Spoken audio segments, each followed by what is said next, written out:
Приветствую подписчиков и гостей канала, вы попали на видеогайд по языку программирования Leo. Вероятно, если вы смотрите это видео, то вы уже знакомы с проектом Aleo, которым был разработан этот язык программирования.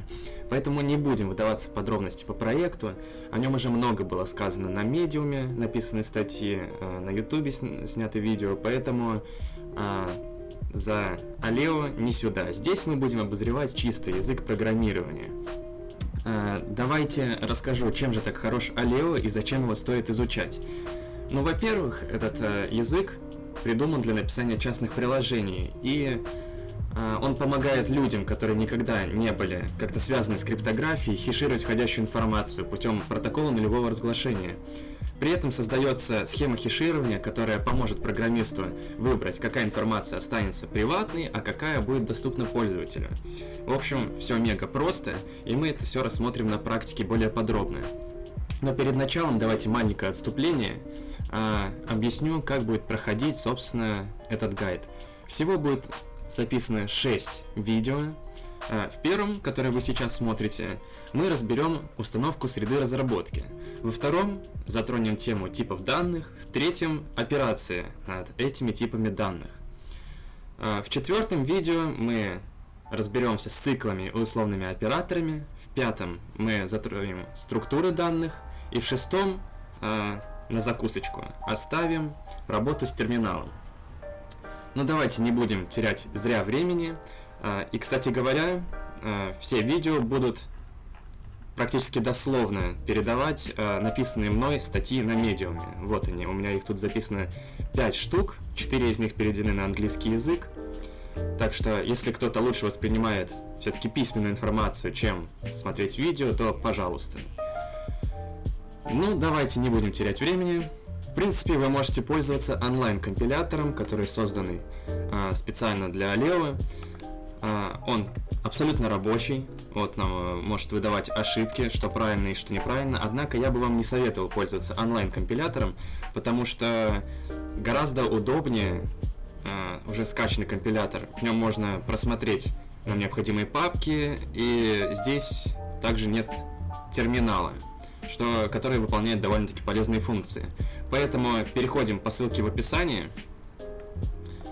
Ссылки я оставлю что на онлайн-компилятор, что на этот, поэтому переходим и во вкладке For Developers открываем Aleo Studio.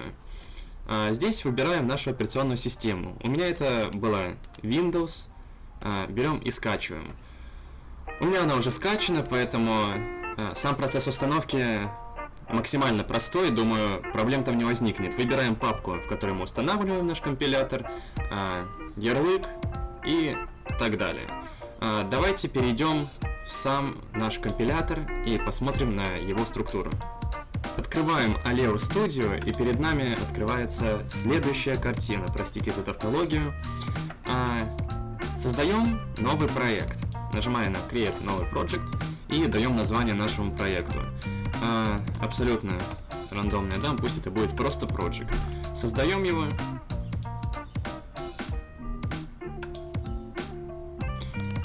И что мы видим? По поводу самого кода мы будем его обсуждать в следующем видео. Давайте откроем вкладку Explorer, в которой лежат все наши папки, наша структура проекта. На вкладке Inputs у нас лежит одноименный файл с расширением in, в котором лежат наши входные значения. Как можем посмотреть, функции main переданы какие-то аргументы А и Б. Ну, собственно, они лежат вот здесь. Мы можем им задать здесь абсолютно любые значения и как-то ими пользоваться. Регистр — это просто возвращаемое значение функции main. После того, как мы запустим нашу программу, у нас создастся такая же папка output, в которой будут лежать выходные значения нашей программы. Более подробно о том, что значат эти файлы, мы разберем в следующих главах. Скажу кратко, что они нужны для хеширования той самой информации, о которой я говорил в начале видео. Разберем давайте, что такое, что значат вот эти вот файлы с расширением toml, md. Ну, readme файл — это стандартный readme файл, в котором просто описано, что нужно делать, чтобы получить что-то. Toml — это манифест нашей программы. Вот этот файл, даже я не знаю, зачем он нужен, я информации о нем не нашел нигде.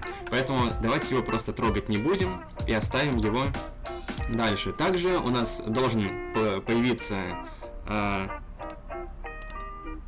файл с расширением out. Вот он, можем его найти, в котором у нас лежит возвращенное нашей функции main значение, регистр R0. Можем даже проверить.